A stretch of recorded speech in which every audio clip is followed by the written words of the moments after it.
Nilikuwa nimeambia watu ya kwamba mtu wa Mungu hawezi kupigwa na mekora,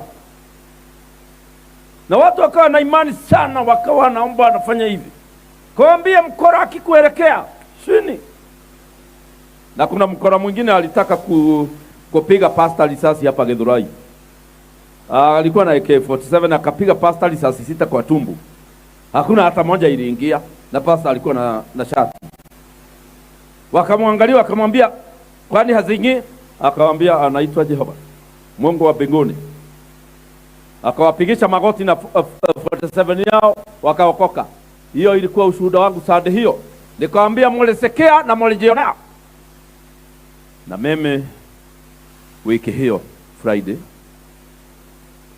hiyo mikora 5 na buduki walinikamata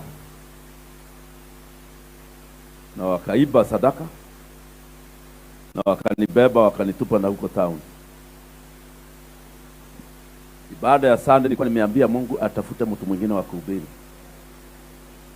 Kwa hiyo washalie mundoge wako hujia